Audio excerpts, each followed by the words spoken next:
Good morning, OLC Middle School students. This is Mr. Woolley. And remember, the information contained in this video is intended to be viewed only by the students in Mr. Woolley's classroom. By watching the video, you agree that you will not record or share the video with anyone who is not a student in Mr. Woolley's classroom. All right, lesson 16 is titled The Most Famous Ratio at All. And it's going to be dealing with pi, which is a math symbol that represents really the ratio of the diameter and the circumference of the circle. So today we'll focus on parts of a circle and circumference, the distance around a circle. So what does this actually mean? Well, as you can see, like they have some examples of circles here, and they have like a center point going to an outside edge. That's referred to as the radius. The radius goes from the center point to any outside edge of a circle. Now the diameter is a line that cuts all the way through the center of the circle to both sides. And the radius is halfway across the circle, and the diameter is all the way across the circle. So the radius, if you double it, you get the diameter. And the diameter, if you cut it in half, divide by 2, you get the radius. So there's a relationship between those all the time. Circumference is referring to the distance around a circle. So kind of like the perimeter of like a square or rectangle, circumference is a fancy word for the perimeter of the circle. All right? And remember, the diameter is going to be twice as long as the radius, and the radius is half as long as the diameter. All right, next up, here's some number examples of these. All right, so we'll look at circle number 1 here. All right, segment CB, so from C to B, 1.5 centimeters. That means from A to B, if I double that, I get 3 centimeters. On circle 2 here, as you can see, E to C, from point E to point C, 2 centimeters. From E to F, that's 4 centimeters. Our other circle here, from C to X, that is 3 centimeters. So Z to X is going to be 6 centimeters. Notice how the diameter is always twice what the radius is, or you could say that the radius is half what the diameter is. Okay, draw a circle, the radius is 6 centimeters. You're going to be asked to do this a lot where you have a problem, and it's a great idea just to have a quick diagram of the circle. You'll see that in some of my work that I do. So the radius of the circle, so radius means from the center to an outside edge, 6 centimeters. Now this is kind of a neat picture here, because this really explains what pi is.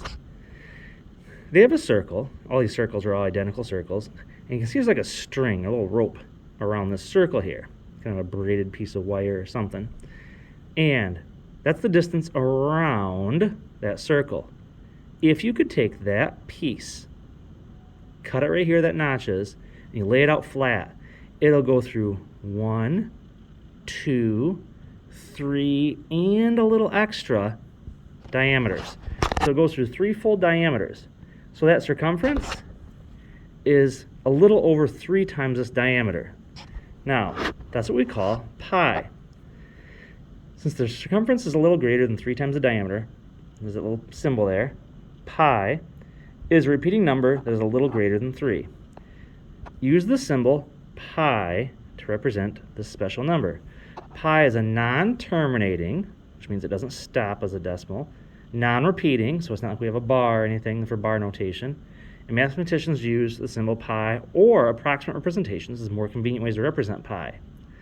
Now, if you leave something with a pi symbol on it, you'll see some of our answers have that. That's called the exact version because it's precisely exact.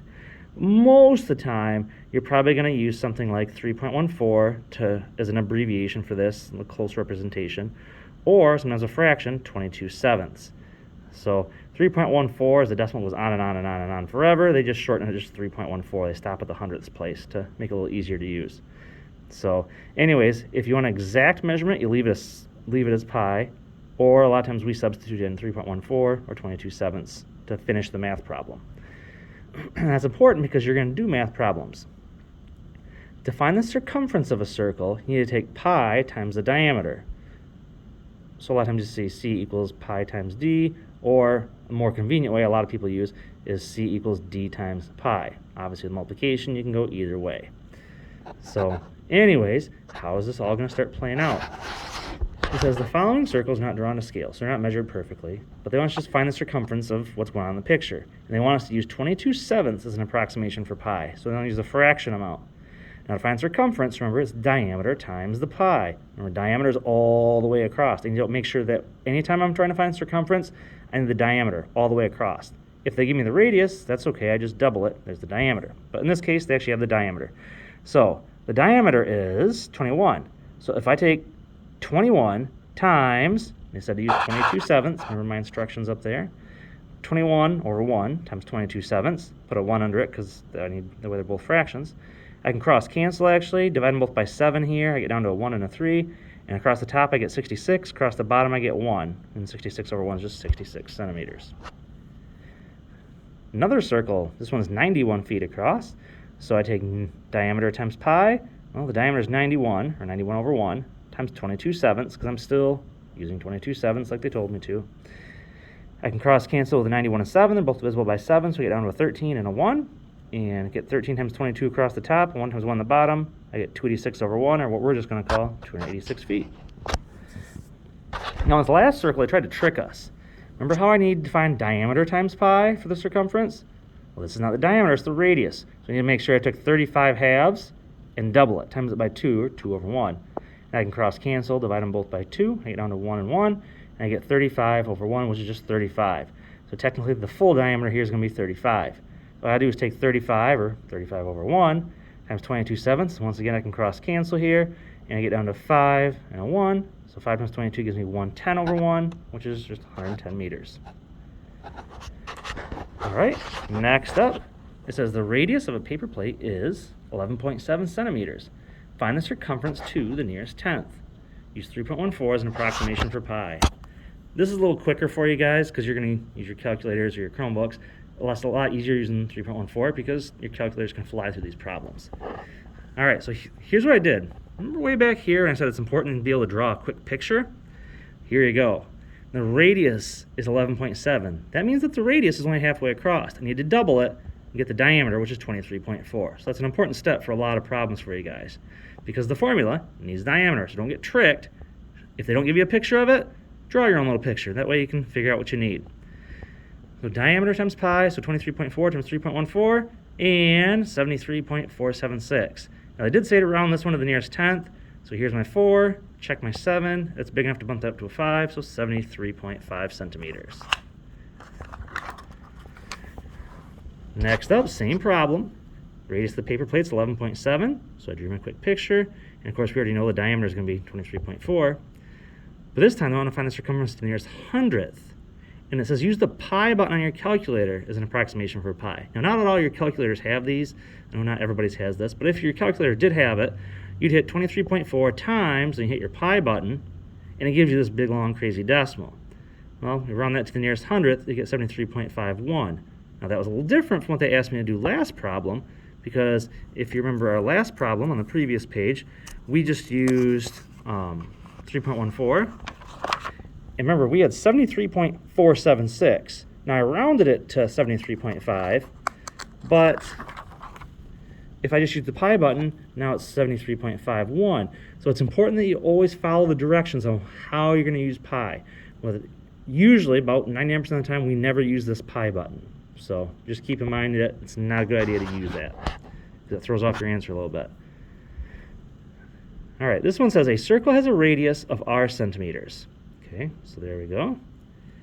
Write a formula that expresses the value of c, the circumference, in terms of r and pi. Now, if I want circumference, I need diameter times pi. Well, in this case, I don't know what it is. It's just r. So I just double it and call it 2r. So the diameter is 2 times whatever r is. Now, normally, my circumference is diameter times pi. But I didn't really know the diameter. It was just 2 times r, so 2 times r times pi, or sometimes called 2 pi r. So it's still 2 times the radius times the pi, still 2 times the radius times pi. But that's kind of the common phrase you'll see used in math classes. 2 pi r is the same thing as diameter times pi. They're both the same thing, because 2 times the radius does equal the diameter. All right. Part E. This is the figure below is in the shape of a semicircle. A semicircle is an arc that's half of a circle. Find the perimeter of this shape. Now, on this particular shape right here, they're asking me to find the perimeter. All right, so it's a semicircle, and remember, that's half of a circle. So find this perimeter. Now, there's going to be a couple things here. I got to find this arc, this rounded part, the half circle, and I already know this part. It's going to be 8. So as I set up this problem, there's 2 parts that need to be found. The flat bottom, which I already know is 8, so I'm done with that part. Now, the curved semicircle. Now, being a half a circle, I'll do my normal circumference work, but I'll just divide by 2. So circumference is diameter times pi, but don't forget to divide by 2, because I'm on half of a circle. So diameter times pi, which in this case, we're going to use 3.14 for pi, it said. So diameter is 8. Notice all the way across that circle will be 8. 8 times 3.14, and I'll have to divide by 2, because I don't have this whole bottom loop here. I just have the top loop of the circle. So 8 times 3.14 divided by 2 gives me 12.56. Now don't forget that 12.56 is this curved part. We also got to remember there's a flat part here to add in. So if I add those up, 8 plus 12.56, final answer is 20.56 meters. All right, got a couple more examples for you to look at before I let you take a look at your work. All right, this is part of the problem set here. And here's the circle we're working with. And it says, find the circumference. Give an exact answer in terms of pi. Now, one of your homework problems will be like this, so pay close attention here. Now, in the circle here, all they gave me was the radius. So I need diameter, so I just doubled 14 and I got 28. So 28 is going to be my diameter here. So the circumference formula, circumference is diameter times pi. Well, the diameter is 28, and if I leave it exact, I'm going to leave it with pi. So technically, 28 times pi is it, 28 pi.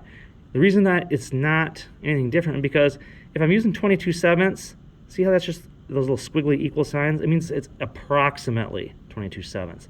Just like pi is approximately 3.14. So if you want to leave something exact, you leave it as the diameter times pi, so just 28 pi. All right, so you don't have to do anything else with it. It's actually pretty easy, but it doesn't give you a very good number sense of what the answer truly is. That's why a lot of times we use the 3.14 or even the 22/7. But technically, that's an exact answer. So when you see exact, leave it as the number times pi. Now on B, use pi as approximately 22/7 and express your answer as a fraction in lowest terms. It's not going to be a fraction. It's going to work out nice and clean for us because circumference is diameter times pi. Well, the diameter is 28 times 22/7 because that's what we're going to use for pi. And I can cross cancel here, divide them both by 7. I get down to a 4 and a 1. And 4 times 22 gives me 88. A 1 times 1 at the bottom gives me a 1. 88 centimeters. So sometimes you leave your answer exact. Not very often, but you do sometimes. Other times we use 22/7. Could be a fraction. This one ended up being a fraction. It was a nice whole number. And other times we're going to be using 3.14, which you'll see some of your other problems later today. So I took a handful of problems over the next couple pages here and input them into Schoology and hopefully got them in there to kind of help you guys out a little bit. So go ahead and give your homework in Schoology a try. Thank you for watching.